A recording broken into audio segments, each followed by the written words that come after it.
దత్తత కార్యక్రమం జరగదు.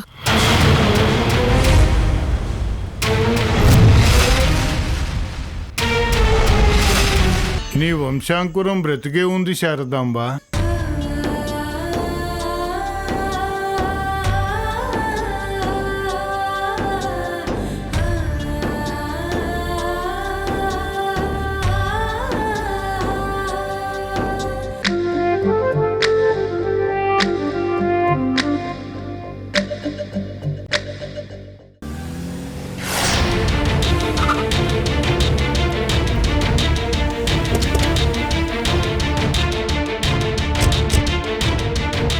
నమస్తే మేడం. నమస్తే అమ్మా.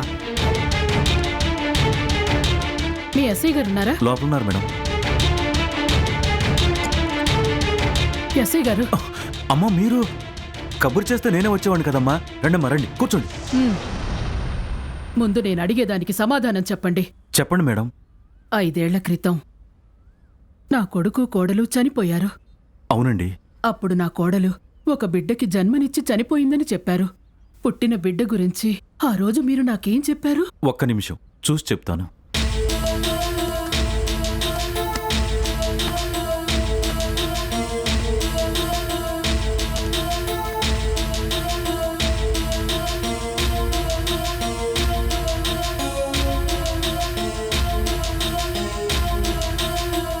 అవును మేడం, పుట్టిన బిడ్డని అడవిలో ఏ మృగాలో ఎత్తుకెళ్లాయని మా ఎంక్వైరీలో తేలింది.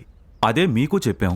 అలా అని మీ దగ్గర బలమైన సాక్ష్యాలేమైనా ఉన్నాయా? సాక్ష్యాలంటే మేడం అది ఊహించి చెప్పారు అంతేగా? అది పోనీ నా కొడుకు కోడలు అక్కడే ప్రాణాలు వదిలారు. వాళ్లపై మృగాలు దాడి చేసిన గుర్తులేమైనా పోస్ట్ మార్టంలో తేలయ్యా? అలాంటిదేం లేదు మేడం. పాపను మాత్రమే ఎత్తుకెళ్ళినట్టు రిపోర్ట్స్లో ఉంది. మీరన్నట్టు జంతువులేమైనా దాడికి పాల్పడితే అక్కడున్న 3 మీద దాడి చెయ్యాలి కదా. 3 ఎత్తుకెళ్ళాలి. పుట్టిన బిడ్డని మాత్రమే ఎలా ఎత్తుకెళ్తాయి? ఇప్పుడు అర్థమైందా పసిబిడ్డ బతికి ఉందని? నా వంశాంకురం బ్రతికే ఉంది. ఎక్కడో ప్రాణాలతోనే ఉంది. వెళ్ళి వెతకండి. అలాగే మేడం. 24 గంటల్లో బిడ్డ ఎక్కడుందో కనుక్కుని నా దగ్గరికి తీసుకురావాలి. తప్పకుండా మేడం, మా శాయశక్తులా ప్రయత్నం చేస్తాం. ప్రయత్నం కాదు, నా బిడ్డ నాకు కావాలి. ఎలాగైనా మీ బిడ్డను తెచ్చి మీకు అప్పచెప్తామమ్మా. Constables, let's go. డ్రైవర్ని బండి తీయమని చెప్పు. ఎస్ఐ గారు, మీరు వెతకబోతోంది ఓ పసిబిడ్డని కాదు, నా ప్రాణాన్ని. అలాగే మేడం.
ఎందుకు నా బిడ్డకి శిక్ష వేశారు?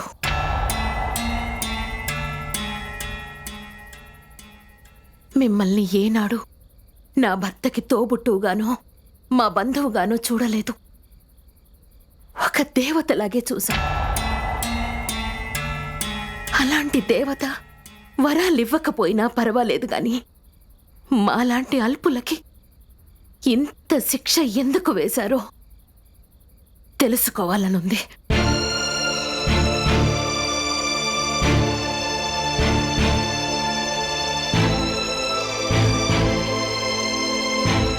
నా బిడ్డని మిమ్మల్ని దత్తత తీసుకోమని నేను అడగలేదు.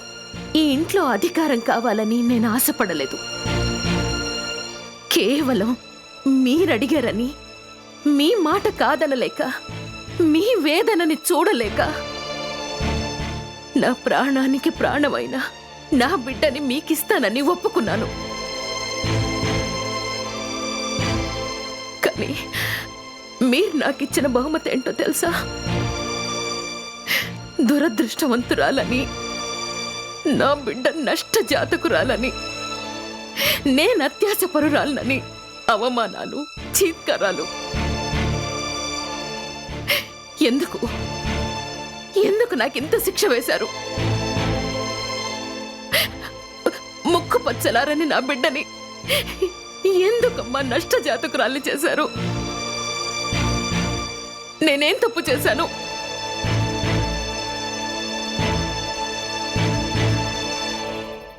మీరు తప్పు చేయలేదు. నేనే తొందరపడ్డాను. ఆ దేవుడు చిన్న చూపు చూశాడు. నా కొడుకు కోడలతో పాటు వాళ్లకు పుట్టిన నా వంశాంకురం కూడా ఈ లోకాన్ని వదిలి వెళ్ళిపోయారని నమ్మి, ఈ దేవాలయం చీకటైపోతుందని భయపడి ఈ కార్యాన్ని తలపెట్టాను. కాని నా వంశాంకురం బ్రతికే ఉంది.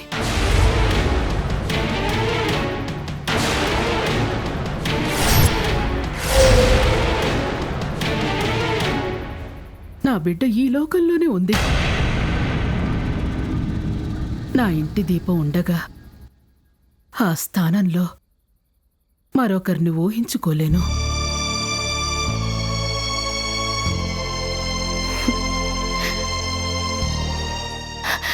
మంచిదమ్మా, మంచిది. వజ్రా, పద వెళ్దాం.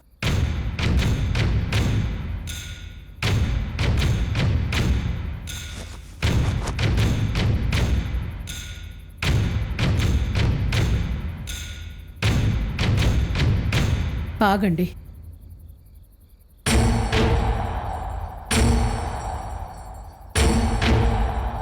మీ బిడ్డ నష్టజాతకురాలు కాదు, మీరు దురదృష్టవంతులు కాదు.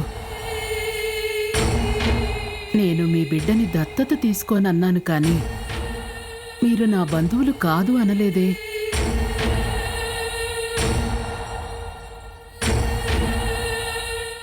మీరు నా వాళ్లే. ఇక నుంచి మీరు బయట ఉండాల్సిన అవసరం లేదు. నాతో పాటే ఇక్కడే ఈ ఇంట్లోనే ఉండండి. ఈ ఇంట్లో ఉండే అన్ని హక్కులు మీకుంటాయి. చాలక్క, జరిగింది చాలు.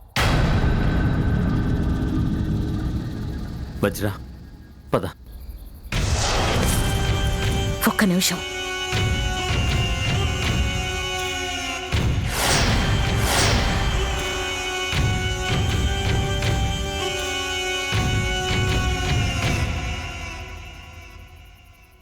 మాకు ఇంట్లో ఉండేందుకు అవకాశం ఇచ్చినందుకు చాలా సంతోషం.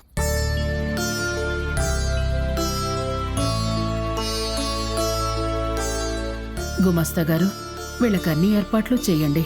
అలాగేనమ్మా.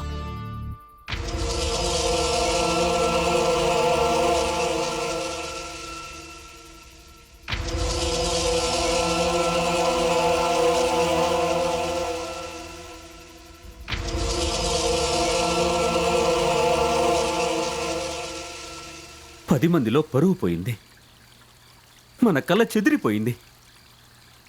గడియ కూడా గడవక ముందే ఆనందం ఆవిరైపోయింది. వజ్రా, మన వ్యక్తిత్వం నట్టేంటో తగలబడిపోయింది. లోకం తెలియని పసికందుకి నష్టజాతకురాలనే బిరుదు. ఇవన్నీ విన్న తర్వాత కూడా ఇంకా ఇక్కడే ఉండడానికి ఎందుకు అంగీకరించావో నాకైతే అర్థం కావట్లేదు. తప్పు చేశావు వజ్రావతి, పెద్ద తప్పు చేశావు. 15 ఏళ్ల క్రితం మీరు నన్ను తీసుకుని ఈ ఇంట్లోంచి బయటకు వచ్చేసినప్పుడు ఎందుకు వచ్చేసాము అని అడిగితే మీ దగ్గర సమాధానం లేదు. కానీ ఈరోజు ఇంత జరిగినా నువ్వు ఈ ఇంట్లోనే ఎందుకున్నావు అని నన్ను అడిగితే నా దగ్గర సమాధానం ఉంది. ఏం సమాధానం?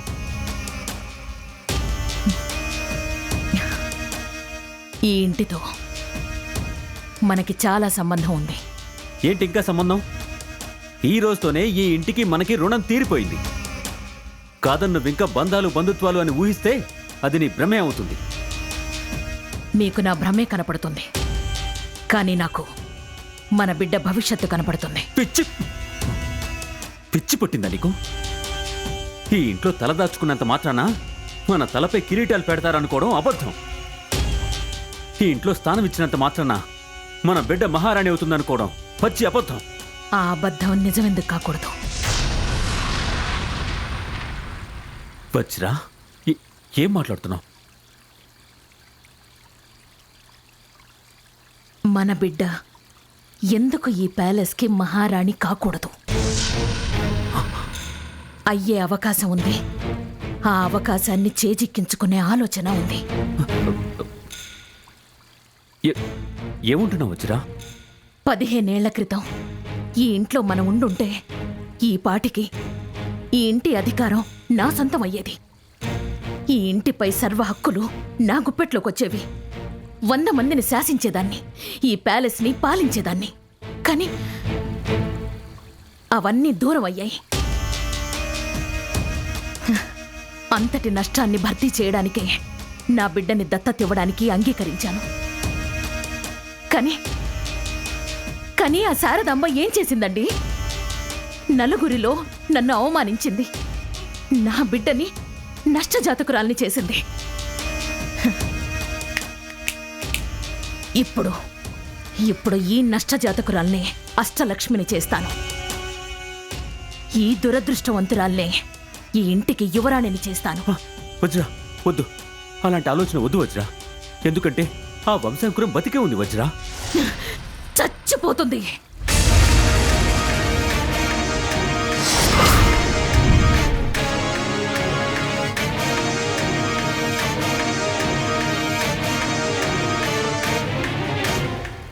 ఈ ప్రపంచంలో ఈ ఇంటి బిడ్డ ఎక్కడ బతికున్నా దాని బతుకు ఆ దేవుడి చేతుల్లో ఉంటుంది.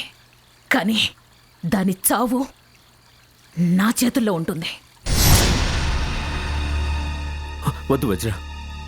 మా అక్కకి తెలిస్తే సహించదు. చాలా ప్రమాదం. మీరు చెప్తారా? మీ అక్కకి మీరు చెప్తారా?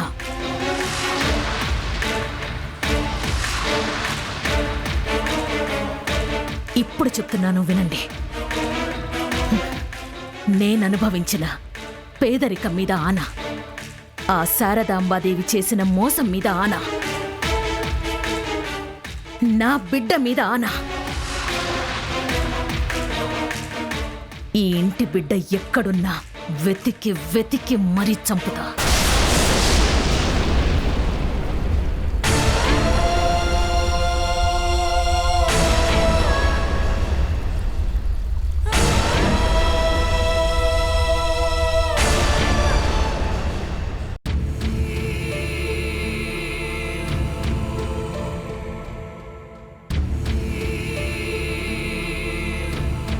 ఆ కరపత్రం అందరూ చూశారుగా. నా వంశాంకురం బ్రతికి ఉంది. కాని ప్రమాద స్థలంలో బిడ్డ లేదు అంటే ఆ చుట్టుపక్కల వాళ్ళెవరికో ఆ బిడ్డ దొరికి ఉండాలి. లేదా జాలిపడి ఎవరూ తీసుకెళ్ళుండాలి. అందరూ అన్ని వైపులా వెళ్ళండి. ఆ చుట్టుపక్కన గ్రామాలన్నింటినీ చుట్టేయండి.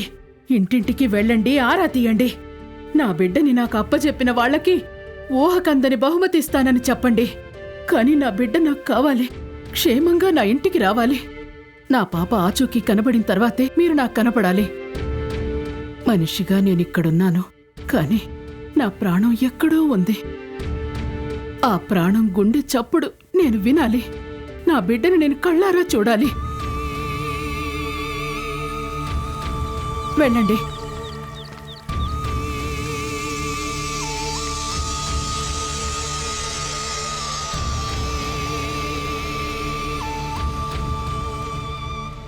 వజ్ర, ఇదంతా చూస్తుంటే ఖచ్చితంగా ఆ బిడ్డ ఇంటికొస్తుందనిపిస్తుంది.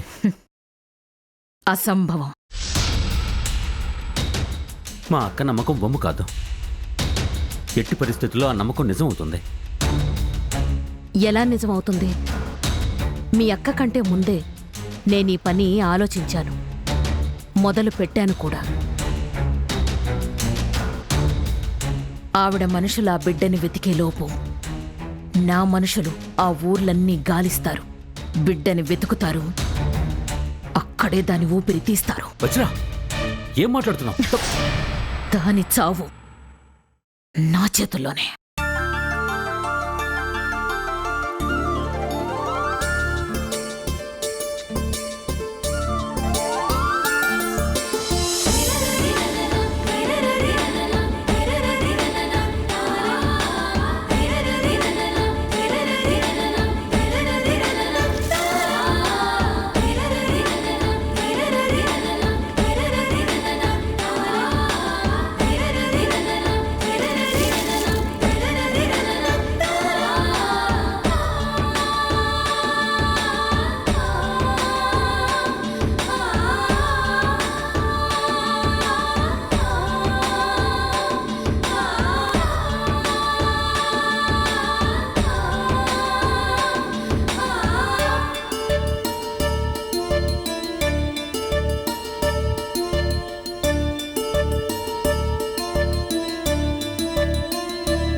అన్నయ్య, అన్నం తిన్నయ్య.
ఓ అమ్మా,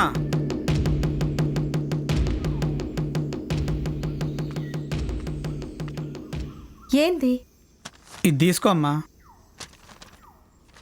ఏంది? ఇదా శివరాత్రి రోజున నల్లమల్ల ఏయ్ వాసు, ఇలా అందరికి చెప్పుకుంటూ పోతే ఎప్పటికి పని అయ్యేది? పద పద. ఆగు, ఏందిది? చెప్పకుండా పోతావింది?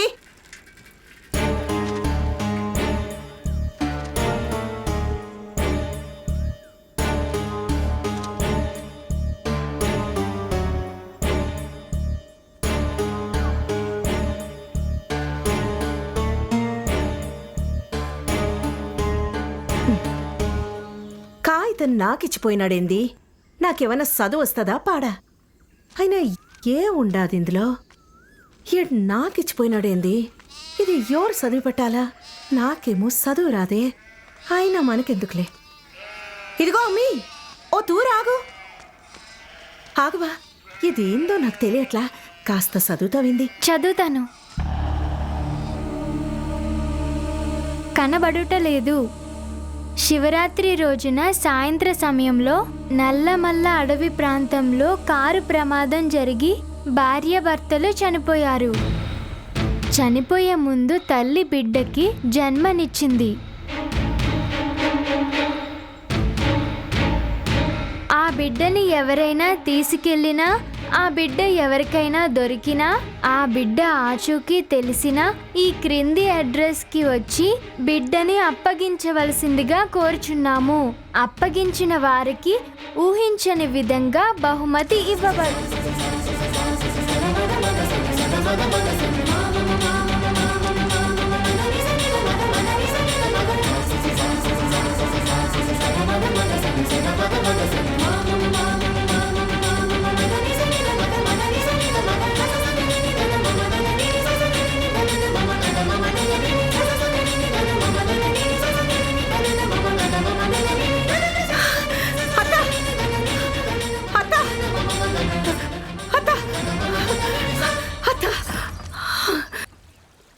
ఏందమ్మే, ఏమైనాది?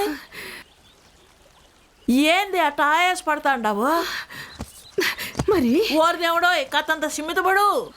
నాకు సిన్ని కంటపడి 6 ఏళ్ళు అవుతుండాది కదా. ఎన్ని దినాలకి ఆ బిడ్డ ఏ ఇంటి బిడ్డో తెలిసుండాదత్త.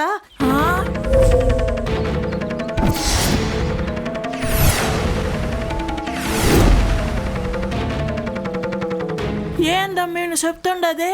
అది కాదత్త, బిడ్డ జాడ కోసమని 4 మనుషులు ఇదిగో ఈ కాగితాలు పంచుతా ఉండారు.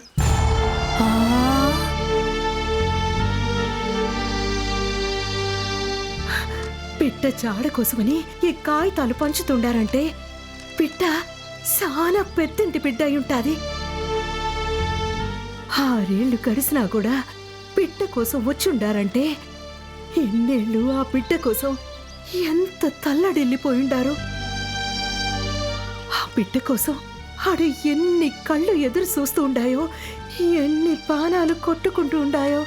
అంటే ఇప్పుడు ఆ బిడ్డ నాళ్ళకి అప్పచెప్తుండావా ఏంది?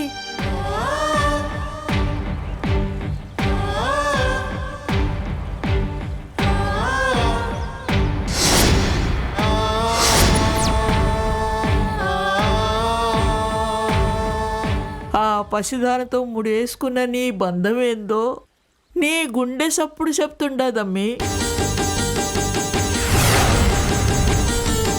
సోములోరు ఈ బిడ్డని ఆళ్ళకు దూరం చేసి సిచ్చేసినాడా, లేక దానికి నిన్ను అమ్మని చేసి మళ్ళీ ఇప్పుడు దూరం చేసి నీకు సిచ్చేస్తున్నాడా?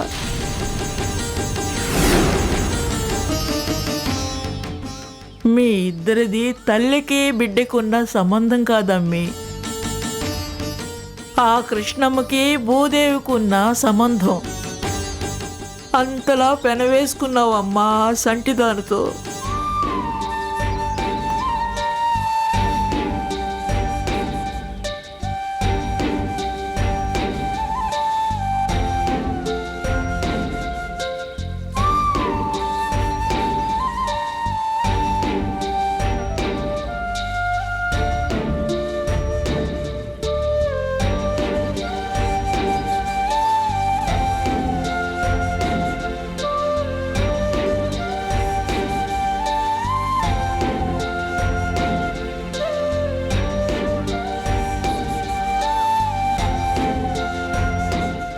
ఆ అమ్మి కాల్లో ముల్లి దిగితే నీ కండ్లలో నీళ్లు పెట్టుకుండావు. ఆ అమ్మి ఆడతాను అంటే నీ గుండెనే ఉయ్యాలు చేసినావు. ఆ బిడ్డ ఆకలి నువ్వు పసిగెట్టుండవు. ఆ అమ్మి మారం చేస్తే నువ్వు జాగారం చేసుండవు. అట్లాంటిది ఈ పొద్దు ఆ బిడ్డని ఇడుచుండబోతున్నావా తల్లి?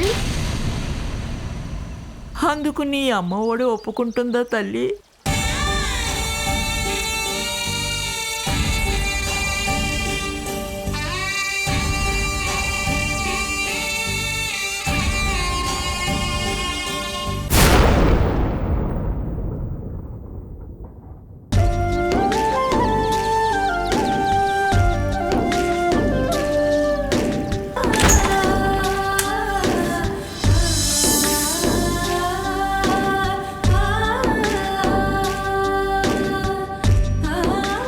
రమణమ్మ, పాప తీసుకొని పైకి రా, అమ్మ గదిలో ఉంది.